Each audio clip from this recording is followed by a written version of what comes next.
تحریک کی، اس کو دیکھا چلو جاؤ یہاں سے، میں تمہیں چابی نہیں دوں گا۔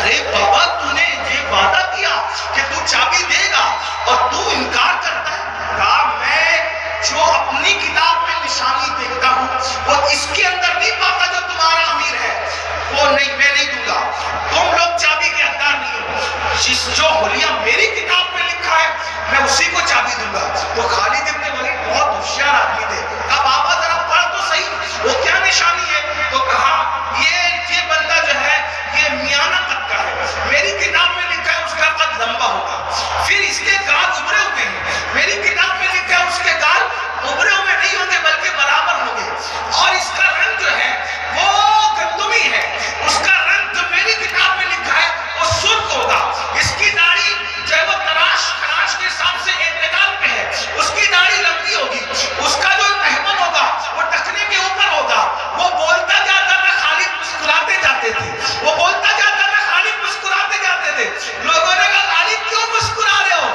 فرمایا ہم سمجھنے میں خود دیر ہو گئی، یہ امیر امیر کہہ کے بلا رہا تھا، ہم لشکر کا امیر سمجھے تھے، اب پتہ چلا لشکر کا امیر نہیں ہے بلکہ وہ مومنوں کا امیر ہے، مومنوں کا امیر۔ یہ حلیہ تو جو اس کی کتاب میں لکھا ہے وہ حلیہ تو میرے امیر، امیر المومنین، امام المجاہدین، غیث المنافقین، سیدنا عمر ابن خطاب کا حلیہ لکھا ہوا ہے۔ نعرہ تکبیر، نعرہ رسالت۔ بابا رک، ہم اس امیر کو بلاتے جس کا حلیہ تو نے پڑھا ہے، سمجھنے میں پھیر ہوئی، تم ہم سمجھے کہ لشکر کا امیر، تو مومنوں کے امیر کی نشانی بتا رہے۔ خط پہنچا، امیر المومنین جلدی آئیے، وہ آپ کا حلیہ کتابوں سے پڑھ رہے ہیں۔ فاروق اعظم روتے تھے، یا اللہ میں اس قابل کب تھا کہ میرا ذکر بھی آسمانی کتابوں میں ہوگا؟ قرآن کہتا ہے ان کا ذکر توریت میں ہے، ان کا ذکر انجیل میں ہے۔ سورہ فتح اٹھا کر کے دیکھیے آپ کو پتہ چلے گا۔ اللہ اکبر، اللہ نے کہا ان لوگوں کا ذکر توریت اور انجیل میں۔ مسلمانوں کیا سمجھ رکھا تم نے اصحاب و اہل بیت کو؟ یہ معمولی لوگ نہیں ہیں۔ اللہ اکبر۔ بہرحال فاروق اعظم، اب سننا ذرا، آج کل آدمی اگر کسی فیکٹری کا مالک ہو جائے، کرانہ دکان کا مالک ہو جائے اور تھوڑا زمین جائیداد کا کاروبار کرے، اس کے پیر زمین پہ نہیں ٹکتے۔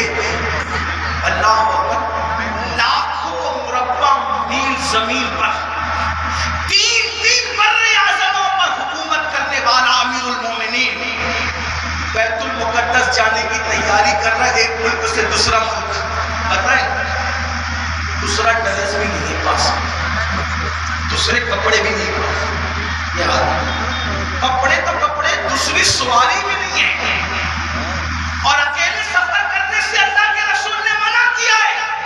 غلام کو ساتھ لے جا رہے ہیں، کوئی لاؤ لشکر دھوم دھام کھڑا کچھ نہیں۔ ہم کیا سمجھتے؟ فکر درست کر لو، آگے پیچھے لے کے پھرنے سے عزت نہیں ملتی، دین میں پیور بننے سے عزت ملتی ہے۔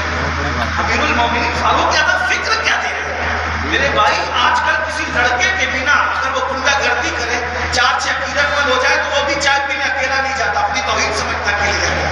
یہ امیر